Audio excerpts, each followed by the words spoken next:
interesante que alguien investigara cuál es la última generación de la educación popular y cuál es el paradigma, porque antes el paradigma pues era la lucha de clases, ¿no? Y luego el siguiente paradigma es retomar la democracia y volver a los espacios democráticos, que está haciendo ahorita la educación popular, ¿ya? Educación popular en contextos digitales. Les saludamos hoy con la presencia de un invitado muy especial. Él es Rubén Giraldo, miembro del Centro de Educación Popular Chipacuy en Suba. Es licenciado en Ciencias Sociales y educador popular que ha trabajado alrededor de la enseñanza de las ciencias sociales, la literatura independiente y las escrituras creativas. Bueno, Rubén, para empezar nos gustaría que nos contaras cómo ha sido tu experiencia en Chipacuy y en qué estás trabajando actualmente. Mi nombre es Rubén Giraldo, yo soy de profesión licenciado en Ciencias Sociales de la Universidad Pedagógica Nacional. Soy también educador popular desde los 17, iniciando en el Preíges Popular de Suba. Como sabes, más o menos empezó a ocurrir como una tendencia en los procesos organizativos barriales alrededor de la educación popular, en la cual está pues el acceso igualitario a la educación superior pública, o la educación superior en general, ¿no? Entonces, más o menos para los años 2010-2011 empiezan a conformarse los primeros preíges populares acá en Bogotá, y yo fui estudiante en el año 2012 del Preíges Popular de Suba. Ahorita ya te cuento un poquito más de, que creo que es la columna vertebral de todo. Ok. Es como la médula. Entonces yo fui estudiante en el 2012. No logré acceder a la universidad durante estos 2 primeros semestres, de cuando uno se terminó el colegio y el siguiente semestre, pero me vinculé al proceso donde fui estudiante, donde fui educando, pues como tallerista. O sea, como sabrás, digamos, en un proceso de educación popular, pues no necesitas tener un título pues para poder contribuir, ¿no? Entonces, de esta forma me vinculé como tallerista y pues ahí inició como mi experiencia, digamos, de trabajo comunitario, por decirlo así. El Preíges Popular de Suba entonces surge como en el año 2010, con esta apuesta de ese Preíges para el año 2013, pues se despliegan otros Preíges y preuniversitarios a lo largo de Bogotá. Entonces se van desplegando una serie de procesos, los que quedamos acá en Suba, pues decidimos como seguir con la continuidad del proyecto, y pues es así que vamos a cumplir 12 años de trabajo ahorita. Okay. Nosotros más o menos, el PREIFES hace parte de la conformación de una articulación de procesos de PREIFES y preuniversitarios que se va a llamar la Coordinadora de Procesos de Educación Popular en Lucha, la CEPEP. Que estuvimos trabajando con ellos durante unos años, pero como que después, digo, por diferencias, pues nos desvinculamos del trabajo con la coordinadora. Bueno, el PREIFES se empieza a desarrollar en procesos en salones comunales hasta que para el año 2014 llegamos a Chipacuy, que Chipacuy en el año 2014 va a tener otro nombre que se va a llamar Eje Cultural Chipacuy. Y entonces, para esa época era un grupo de jóvenes que trabajan alrededor de la cultura, digamos, artistas y profesores de algunos campos de las artes, que deciden cómo apropiarse de un salón comunal abandonado, más o menos por el año 2011-2012, que es el Salón Comunal del Barrio Compartir, que estaba abandonado como desde el año 2007, y pues que era un foco pues, de inseguridad, y pues eso, ellos se deciden empezar a trabajar ahí como con algunos talleres, muy esporádico, muy, digamos, muy espontáneo de alguna forma, sin ninguna, digamos, como una proyección significativa, es decir, como vamos a ofrecerle a la comunidad algo, digamos, de cultura y de formación, pero digamos, sin ninguna, digamos, una proyección mucho más, digamos, más allá de consolidar un lugar. Sí. Llegamos en el año 2014 con el Preíges, un poco con la tradición pues, organizativa un poquito más consolidada, ¿cierto? Con proyecciones y con objetivos políticos y pedagógicos, un poquito tendientes a lo libertario, digamos, con principios organizativos como la autogestión, la autonomía, la autocrítica, la solidaridad, la no institucionalidad, bueno, algunos, digamos, principios ahí, y llegamos a trabajar a Chipacuy un poco con ese horizonte. Cuando llega el Preíges Popular, que en esa época éramos como un grupo de 4 o 5 personas, pues pensábamos de alguna forma que el espacio estaba un poquito más conformado, más organizado, digamos, en términos organizativos, ¿no? De organización social. Y no, entonces llegamos un poco a tomar la batuta alrededor de, bueno, ¿qué es el Eje Cultural Chipacuy y cuál es su intención, digamos, cuál es su intencionalidad pues, política y pedagógica, organizativa, territorial?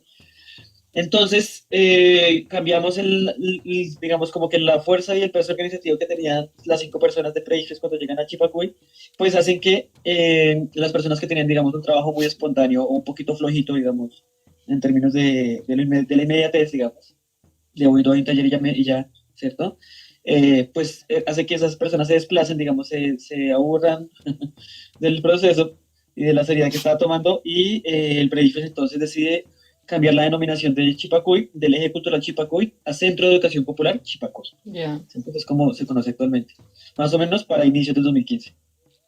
Ahí el PREIFES entonces decide que no solo está la apuesta por el acceso a la educación superior pública, sino hacia el empoderamiento y hacia el trabajo territorial, ¿no? Uh-huh. Y alrededor de, pues, de otros ejes que ya no son solo la apuesta a la educación superior. Uh-huh. Entonces, su eje de trabajo, digamos, territorial es fortalecer el Centro de Educación Popular Chipacuy, ¿cierto? Y ofrecerlo como un espacio autónomo y un espacio autogestionado que le permita, digamos, a las otras organizaciones que, como el PREIFES, que antes no tenía un lugar fijo o estable donde tener sus actividades y donde trabajar con la gente, pues que Chipacuy pudiera resolver un poco esa necesidad, un poco las necesidades que tienen algunos trabajos territoriales, pues es que no tienen un lugar fijo donde desarrollar sus actividades, ¿cierto? Uh-huh. Y como los salones comunales a veces no son tan comunales, sí. Entonces, pues muchas organizaciones están hoy en día buscando dónde desarrollar sus actividades y pues no tienen un espacio. Chipacuy entonces busca un poco responder a esa necesidad. Para el año 2000, bueno, ahí continuamos con el PREIFES, yo sigo trabajando entonces con el PREIFES y con Chipacuy, que pueden ser como dos entes totalmente diferentes, ¿cierto? Pero que el objetivo de una es empoderar a la otra, ¿sí? Okay. En última somos casi los mismos. Ahí estuvimos trabajando unos añitos solitos, hasta que las organizaciones empezaron a llegar otra vez, digamos, se empezaron a encontrar en Chipacuy, digamos, esa casa, y pues es así que han pasado un montón de organizaciones ahí como por el espacio. Uh-huh. Y pues han cogido nombre y demás.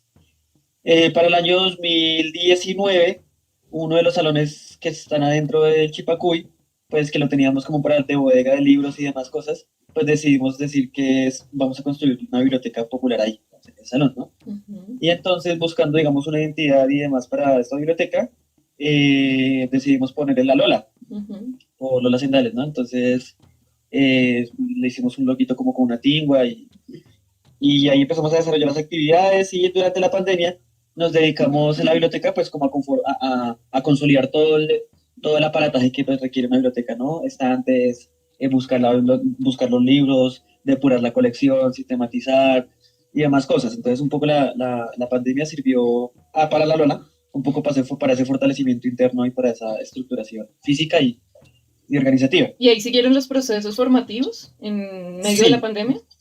Sí, entonces el PREIFES, Chipacuy, digamos, su trabajo es con la gente, ¿no? Y su trabajo es en el lugar.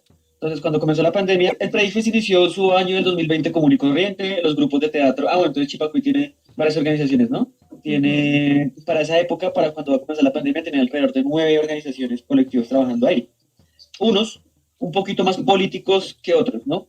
Otros simplemente eran con unos fines artísticos y culturales, digamos. ¿Sí? Digamos, el grupo de teatro, los grupos de teatro pues no tenían ninguna proyección política, ni tampoco una intencionalidad política explícita, sino simplemente consolidar grupos de trabajo, digamos, alrededor de las artes escénicas, y hacían convocatoria, invitaban a los vecinos, o hacían horas de teatro y las proyectaban hacia toda la comunidad. Bueno, hacíamos temporadas de teatro y toda la cosa. Y entonces, y otras organizaciones pues ya con un fin un poquito más político y territorial. Entonces estaba la Huerta, y entonces la Huerta tenía el fin pues de promover, digamos, la apropiación del espacio público por medio de la promoción de actividades sustentables, pacas digestivas, banco de semillas, trabajo con la minga con los vecinos, olla comunitaria y demás, ¿no? Y después está el PREIFES, pues, que busca transformar la educación, y así, ¿no? Y la biblioteca, pues, que busca promover la lectura y la escritura para la transformación de las realidades cercanas. ¿Todas esas organizaciones funcionaban de manera autogestionada? No. Sí, un poco porque cuando llega una organización normalmente a Chipacuy es como, yo llego, quiero trabajar en el espacio, ¿qué hago? Entonces, les mando una propuesta al parche de Chipacuy diciendo qué es lo que quiero hacer, cuáles son los objetivos, cómo lo voy a hacer, durante cuánto tiempo, y cómo, si es necesario, que lo vaya a sustentar, digamos, cómo lo voy a sostener. Y pues, digamos, no se ha tenido, digamos, ningún trabajo institucional con el sector privado ni el sector público, pues para la realización de las actividades. Ya. Un poco para tratar de tomar esa distancia. Más allá de, por ejemplo, de ejecutar una beca, ¿cierto? Un presupuesto, digamos, de esos participativos, ¿no? Sí. Como que enviamos un proyecto para sacar un libro, ¿cierto? Y entonces pasamos la beca y ejecutamos esa plata y ya, ¿sí? Y ya te cuento más o menos cómo funciona eso, porque es bastante interesante, digamos, la forma de de expropiación, de socialización de ese recurso público. Sí. Ya te lo cuento ahorita. Entonces, bueno, diferentes organizaciones en Chipacuy, unas más políticas que otras, digamos, unas con un objetivo, digamos, más estructural que otras. Y entonces todos comenzamos el 2020 como si nada, ¿sabes? Con su cronograma anual, sus actividades, ya estábamos desarrollando clases, la huerta estaba haciendo sus mingas con los vecinos, los grupos de teatro estaban ensayando, todo normal. Sí, llega el 17 de marzo y entonces el Chipacuy se paró totalmente. Algunas organizaciones comunitarias en la localidad de Suba dijeron, oiga, como nos habíamos organizado mucho en el paro del 2019 y nos habíamos conocido mucho con las organizaciones comunitarias de Suba, o de muchas de Suba, pues teníamos una comunicación constante. Y entonces surge la necesidad de empezar a buscar comida y alimento, digamos, para los vecinos de los Trapos Rojos, ¿sí? Para esa época, entonces surgen las iniciativas de varios colectivos de articularse para ir para recoger donaciones y demás, y empezar a repartir esos mercados, digamos, a los vecinos y las vecinas. Chipacuy participó entonces, empezó, digamos, como que se acogió a esa propuesta que recibió, y empezamos a trabajar con diferentes organizaciones para la recolección, pues, de alimentos y pues, la distribución de los mismos. Sí. Así lo hicimos durante 2 temporadas. Cada semana se hacía una temporada, ¿no? Entonces, durante las 2 primeras semanas trabajamos en conjunto, hasta que, digamos, como que no pudimos sostener el trabajo porque no todos estábamos pudiendo salir, porque también el pánico y el miedo de salir y infectarse y cosas así. Y entonces, la huerta toma la batuta y dice, oigan, ¿por qué no empezamos a hacerlo entonces nosotros mismos con las posibilidades que tengamos? Y en vez de repartirnos, en vez de ir a repartir, digamos, eso a los barrios como tal, empecemos a hacer una base de datos. Una base de datos de todas las personas que en algún momento, digamos, han tenido contacto con Chipacuy, que están pasando por una situación difícil y que, pues, que necesiten estos mercados. Sí. Nos articulamos para esa época con otro colectivo también, digamos, un poquito clásico también de Suba, así como nosotros, y que se llamaba Suba Nativa, y entonces en conjunto con ellos, pues, empezamos a desarrollar ese proyecto de los mercados. Entonces, en vez de recibir donaciones, o de solo recibir donaciones, lo que hacíamos era que cada viernes nos íbamos a Corabastos y pedíamos allá, digamos, toda esa comida que se... Pues frigan, creo que le dicen. Entonces esa vaina es como ir a recoger todo lo que se está desperdiciando allá, todo lo que la gente quiere regalar porque ya no se va a poder vender. Lo traíamos, hacíamos una jornada como de esterilización de los alimentos, armábamos los mercados y contactábamos a las personas para que fueran a Chipacuy a recoger los mercados. Y así como que nos reactivamos otra vez, ¿no? Digamos, luego de habernos parado y de tener las actividades en Chipacuy, porque pues es un espacio físico. Entonces nos reunimos varios colectivos dentro de Chipacuy, de los que estábamos trabajando ahí adentro, y empezamos a hacer esas actividades, un poco para que la gente también pudiera salir y llegar a Chipacuy, que lo visitara otra vez. Sí. Y así pasó bastante, como unos 2, 3 meses de trabajo en eso y ya, digamos, un poco también el desgaste de tener que ir a hacer eso y que en la casa también la gente esté así como asustada porque pues había mucho pánico al respecto, pues duró una temporada, digamos, hasta que ya la gente pudo volver otra vez a salir y a buscarse la papita. Mientras tanto, digamos, simultáneo a eso, el PREIFES siguió sus actividades, pero entonces las hizo de forma virtual. Retomamos las actividades, pero de forma virtual. Entonces, aprovechábamos que algunos compañeros que ya estaban laborando en ese momento tenían, digamos, estos perfiles institucionales, esas cuentas institucionales, sí, de Meet, de Teams y todo eso, pues para que sirviera para las clases del PREIFES. Vamos un poco coger esa fuerza que sí tienen los espacios formales y vamos a usarlo para las actividades de nosotros. Y así se siguió con normalidad el proceso del PREIFES, digamos, de forma virtual. Se hicieron los simulacros virtuales, se hicieron las clases y también desde la biblioteca y con el PREIFES pues hacíamos espacios como de streaming, como de transmisiones en vivo en plataformas alrededor de el análisis de imagen, de la salud mental, de recetas vegetarianas, cosas así, ¿no? Como un poco, digamos, para seguir llegándole a la gente con las actividades. Sí. Y ya digamos como que el tiempo sigue pasando y empezamos otra vez a retomar las actividades en el espacio para el siguiente año, digamos, un poco ya pudiendo salir. Seguimos con las actividades, pero entonces seguimos con el trabajo virtual y el trabajo ya físico, digamos. Y esa división de lo virtual a lo físico, pues nos empezó a generar también un desgaste bastante grande. Claro. Y ya, hasta ahorita que este año que está acabando, pues fue como retomar la normalidad. Un poco con sus defectos, ¿no? Porque todos, y como no sé si lo habrán notado, la gente perdió el ritmo. Es decir, la gente perdió el ritmo y perdió la disciplina que tenía, digamos, tanto para su vida cotidiana como también para el trabajo comunitario o popular, ¿no? Entonces, de allá para acá, digamos, este año fue un poquito duro de terminar de sacarlo adelante, porque las personas entonces perdieron la costumbre de ir a reuniones, de organizarse, de hacer planeaciones, de pensarse las actividades, de retomar los ensayos, ¿sí? Sí.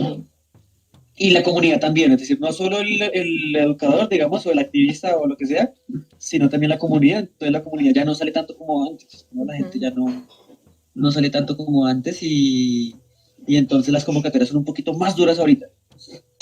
Pensando sobre todo en esos sujetos del aprendizaje, en los estudiantes, ¿tú crees que se dio también una transformación en las subjetividades o sería de pronto pertinente o necesario pensar en otro tipo de sujetos? Tú lo hablabas como que después de la pandemia, pues muchas personas ya no salen, muchas personas ya prefieren otro tipo de interacciones, otro tipo de procesos formativos.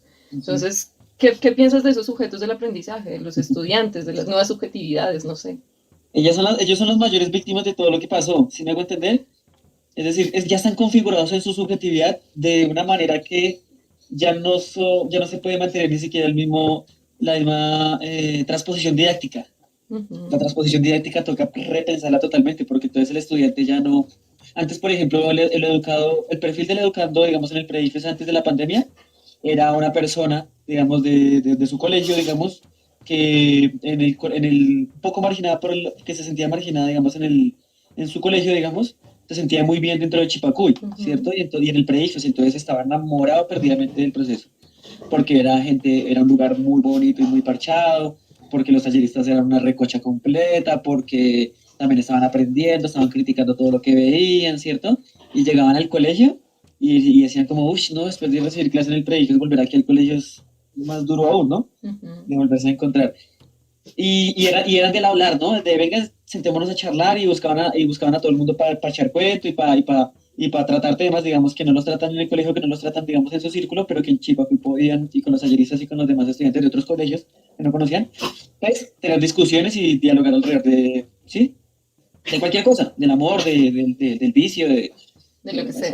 De lo que sea, digamos, del presidente, lo que sea. Y entonces, cuando volvemos otra vez a la normalidad, digamos este año, que es como el año más normal después de la pandemia, esa interacción se pierde, es decir, el estudiante ya no tiene interés mucho en la socialización, digamos, personal o en la discusión o en la retroalimentación de sus ideas, digamos, sino que está muy pegado, por ejemplo, a su nicho virtual, digamos, está más pegado al nicho virtual, a su ambiente virtual y digital, o simplemente está en su mundo cerrado, digamos, y muy introspectivamente, digamos.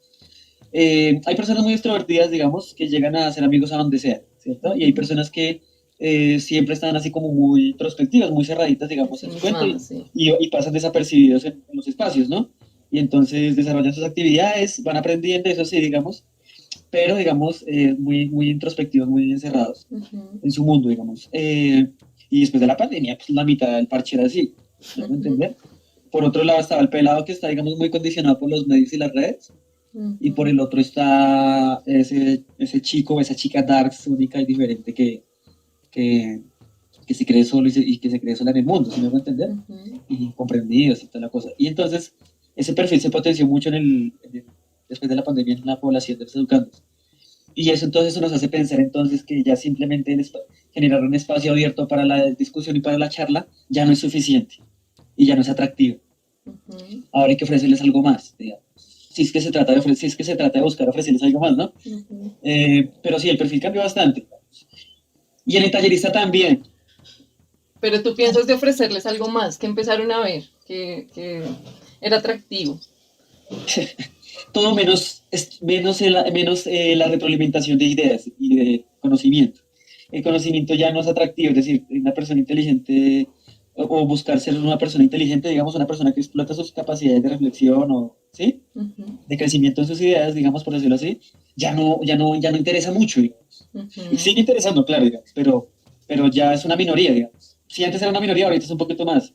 Entonces, por ejemplo, en este año, por ejemplo, en el pre-IFES, que es como el proceso que trabaja, digamos, mucha más población en Chipacuy, que trabaja con 150 personas, digamos, cada fin de semana y eso, pues se da cuenta que los chinos van a Chipacuy, pero ya no van a las clases, sino que van es como a parchar con sus amigos, o simplemente a sentarse a escuchar música, o a ir a jugar al parque, digamos. Entonces, iba a Chipacuy, se quedaban en la clase media horita y luego uno ya veía que medio salón estaba vacío y cuando uno miraba a la cancha estaban allá jugando fútbol, jugando básquetbol o, ¿sí? O consiguiendo novio, digamos, o novia. Y entonces uno se pone a pensar y dice, bueno, es normal, ¿no? Yo también preferiría estar en el parque que en clase. Pero, pero entonces eso no pasaba antes, es decir, lo interesante de llegar a Chipacu era precisamente la construcción de conocimiento y la potencialidad de eso. Y no, ahora los chinos están, no te digo, se perdió la disciplina y se perdió como el interés pues por lo que queríamos, que era que los chinos pudieran llegar a retroalimentar sus ideas y a fomentar el pensamiento crítico. Entonces era como decir los chicos, vengan, entren a clase, o sea, como que si quieren. O sea, los chinos, así ya vamos ahorita, entonces, nada, no se dio como se daba antes, digamos. Y la deserción también aumentó. Normalmente nosotros teníamos un porcentaje de deserción de que comenzábamos con 180 personas y al final del año, o al final del proceso, que es como cuando se presenta el ICFES, llegábamos a tener 30. Y uno dice, bueno, digamos, esa deserción está bien porque en últimas usted fue trabajando con mucha gente durante todo el año y pues al final pues quedan como los más fijos, por decirlo así, y pasan todo, ¿no? Y entonces, este año pasaron 2 meses y ya esa deserción llegó a este punto, digamos. La deserción que se daba en 6 meses se dio en 3 meses. ¿Cierto? Entonces, ¿por qué? Porque el chino... Es más, el chino ni siquiera quiere entrar a la universidad. ¿Sí me hago entender? Sí. Entonces, porque mire, por ejemplo, los índices de inscritos a las universidades. Bajó mucho. Sí, la pedagógica, por ejemplo, tenía que hacer examen de PPP, específicas y entrevistas para poder filtrar. Ahora hay carreras que reciben la cantidad de cupos que necesita llenar. Entonces, todas prácticamente ya están adentro, digamos, por decirlo así. ¿Cierto? Sí. Y la nacional y todo el mundo. Es decir, la deserción en los procesos educativos, tanto populares como formales, digamos, está aumentando, digamos. Entonces, sí, digamos, como que esa subjetividad de los estudiantes se transformó de una manera impresionante. ¿Tú crees que teniendo en cuenta esas transformaciones de las que estamos hablando, la educación popular requiere también una transformación, una refundamentación? Claro, sí. Y yo creo que no lo requería en la pandemia, yo creo que lo requería desde hace mucho más. Porque pensemos que la educación popular ahorita, digamos, la educación popular ahorita es esto, es un objeto de investigación. ¿Sí me voy a entender? Y entonces hay un montón de gente hablando ahorita de educación popular y un montón de gente, digamos, investigando sobre educación popular y haciendo encuentros y haciendo congresos nacionales de educación popular. ¿Sí me voy a entender? Y está bien, ¿no? Pero parece que ya se convirtió en la búsqueda de entrar, el cambiar en educación popular se convirtió en la búsqueda de entrar a un círculo, digamos, académico y eso, digamos. Y entonces, ahora digamos, se dice que se está haciendo educación popular por todo lado, digamos, y está bien, digamos, que una tendencia de educación alternativa y política se convierta en algo, digamos, hegemónico o canon, pero si uno se pone a ver en la práctica, pues no.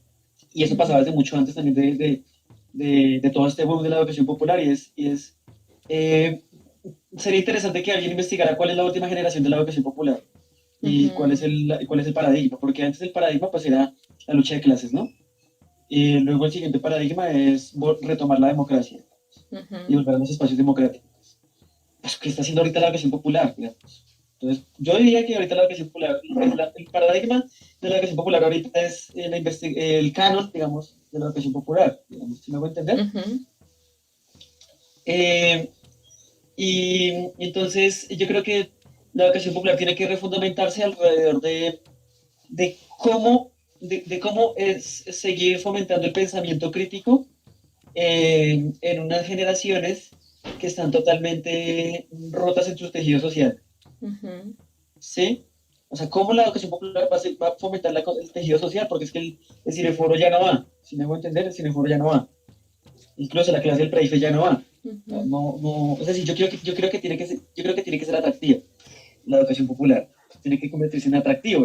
Y pues es que es atractivo, pero para los de siempre. Sí. ¿Cierto? Y eso le está pasando a las organizaciones sociales. Es decir, por ejemplo, ¿cómo nos fue el fin de semana pasado? Pues nos fue bien, digamos, falta gente, pero a todas las personas que vimos ya las conocíamos. ¿Sí? Y hace 15 días con el evento anterior también. Los mismos. Entonces ya dejó de ser atractiva y estamos en un presente donde lo que no es atractivo pues no va. ¿Sí? Lo que nos llama la atención pues no va. ¿Cierto? Lo que no está en redes sociales y no está en Instagram pues no va. Entonces la educación popular tiene que convertirse en lo contemporáneo. y no solo en lo contemporáneo, en el círculo donde siempre está, sino salir. Claro. Entonces, por ejemplo, yo me ponía a mirar, a ver el congreso, ese último que hubo en la pedagógica, ese grandote, y yo no dice, pues si no, ya conocí a esta gente, ¿sí me voy a entender? ¿Por qué tenemos que vernos en la universidad, todas las personas que ya nos conocemos, para hablar de lo que está haciendo cada uno, si eso no va a hacer que las cosas cambien allá en los barrios? Entonces yo creo que la educación popular, los que están haciendo educación popular ahorita se están preocupando más por mostrarla, más por mostrar lo que se está haciendo, que por realmente pensarse cómo tenemos que llegar a esa nueva generación, porque no es solo el joven, el adolescente joven que perdió su forma de interacción oral y con las personas, digamos, interpersonal con las personas, digamos, perdió su inteligencia interpersonal, se está deteriorando a la medida que también se deteriora el tejido social, sino también es el adulto, ¿cierto? Que está más pegado al celular que a sus hijos, y también es el viejito, que está más pegado también al WhatsApp que a su, no sé, que a la búsqueda de sus derechos como anciano, digamos, como persona, digamos, adulta mayor. Entonces, pues como todas las generaciones están cambiando, la educación popular tiene que seguir metiéndose en eso. Entonces, ¿sí me voy a entender?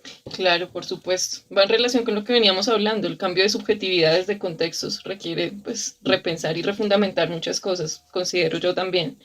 Sí. En ese sentido, ¿tú crees que la educación popular, o bueno, más bien, tú también lo mencionabas ahorita, como que es algo que se habla en todo lado, ¿no? Y de todas maneras, todo puede ser educación popular. Sí, entonces me gustaría saber desde tu postura, ¿cuáles vendrían siendo esos pilares? Eso vendría siendo la primera pregunta. ¿Qué es educación popular para ti? Y segundo, digamos, hacia dónde deberíamos llevar la mirada o cuáles son las tensiones presentes que requieren intervención, investigación. Tú nombraste ahorita una que me parece muy interesante. ¿Cuál es el nuevo paradigma? ¿Sí? ¿Cuáles son las nuevas tensiones generacionales que está arrojando la educación popular? ¿Sí? Entonces, no sé si quedan claras o te las repito. O una no, está bien, está bien. Y es como pasó con el rock and roll. Entonces comienza algo siendo muy contrahegemónico y llega el sistema y tú lo vuelve moda. Entonces es un poco, yo creo que es lo que está pasando con la educación popular, ¿cierto?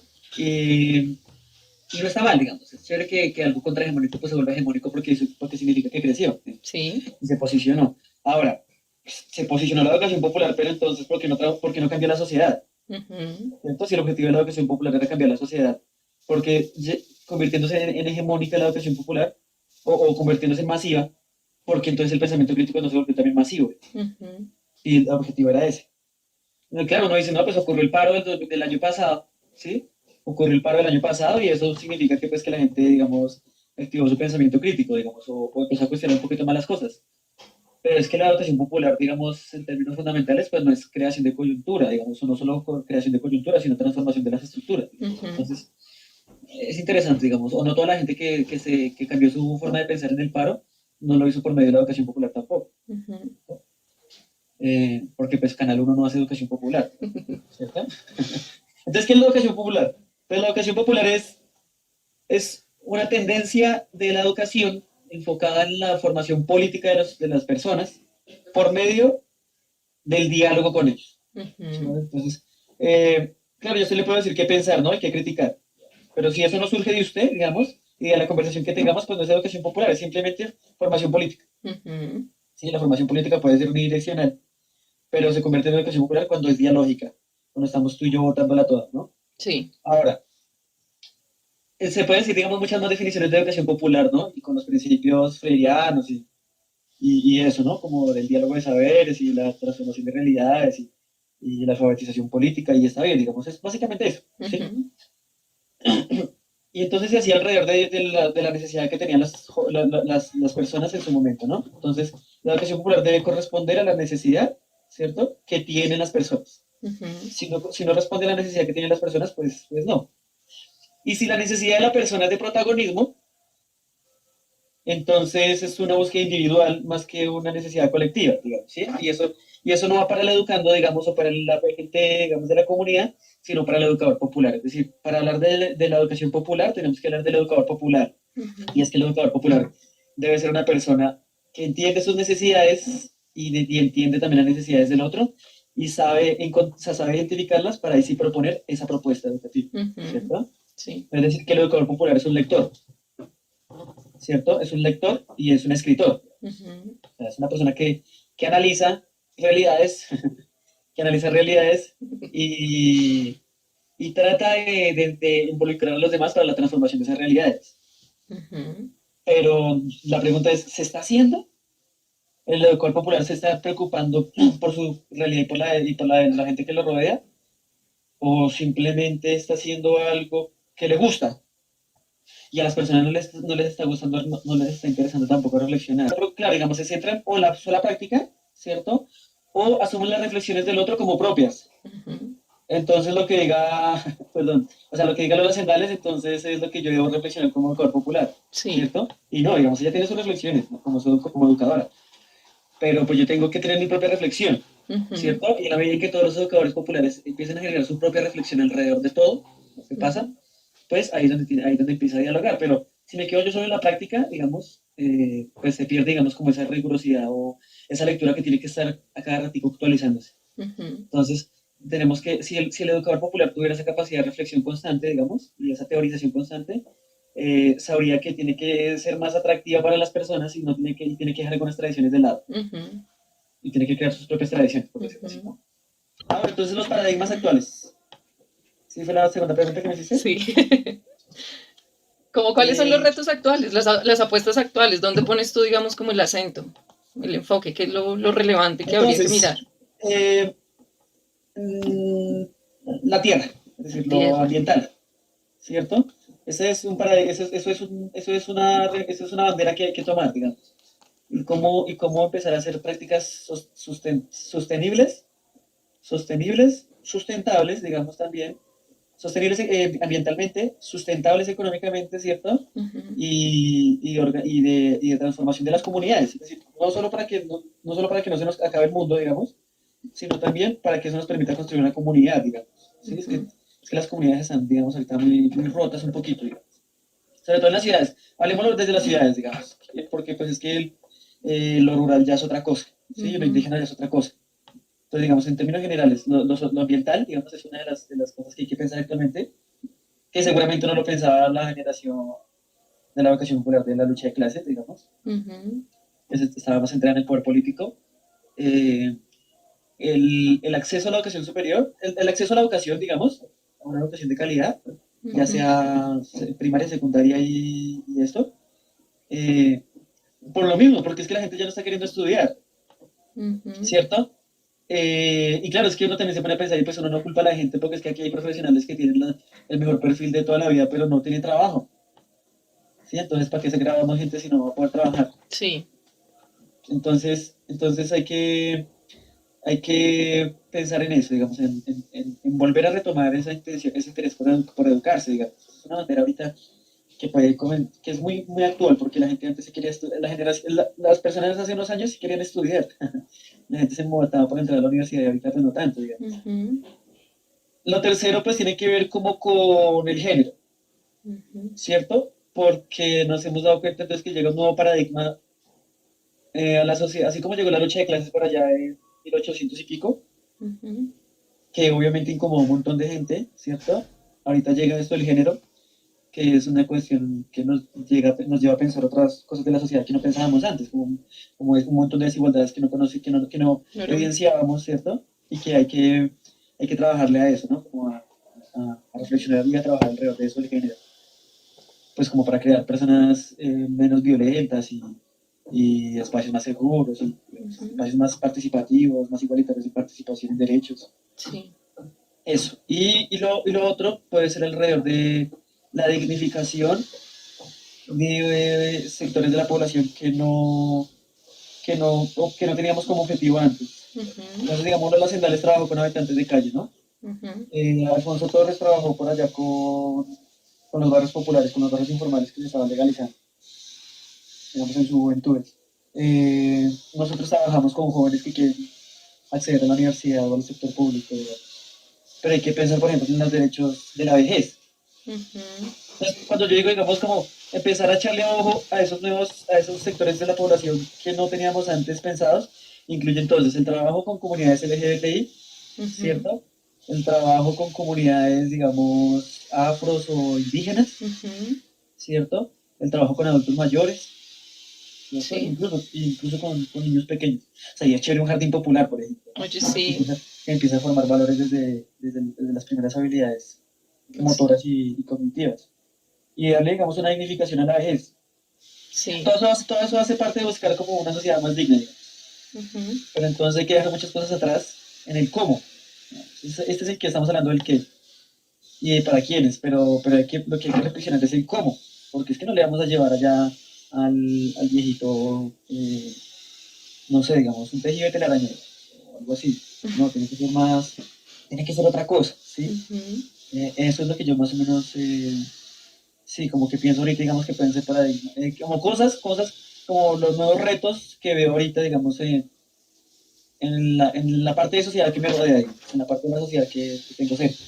Porque me imagino que la ruralidad o en otros sectores pues debe ser diferente. Listo, entonces, pues teniendo en cuenta eso que tú estás diciendo, ¿tú crees que es necesario generar también nuevos espacios para hacer procesos de integración, visibilización de esos procesos de educación popular? ¿Los conoces? Ya me dijiste que es necesario. Más bien la pregunta es, ¿conoces alguno de esos procesos que se implementen en Bogotá? ¿Podrías nombrar alguno? En donde... Sí. Listo, dale. Es que ese problema de la articulación de los procesos es todo un dilema. Es todo un dilema porque los procesos a veces tienen muchos conflictos entre ellos. Entre nosotros hay muchos conflictos. Precisamente por esa crítica y esa autocrítica que tenemos entre todos. Entonces es muy difícil articular, ¿sí? Y a veces en radicalizarnos en algunas cosas que nos impide, digamos, volvernos a encontrar. Digamos, eso pasó un poco con la coordinadora. Sí. Que tuvo un punto que hubo unos desencuentros que que no permitieron.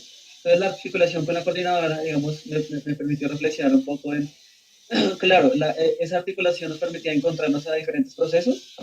Todos teníamos responsabilidades con la coordinadora, digamos, con ese proceso, entonces uno manejaba la comunicación, otro la formación, sí, un montón de cosas.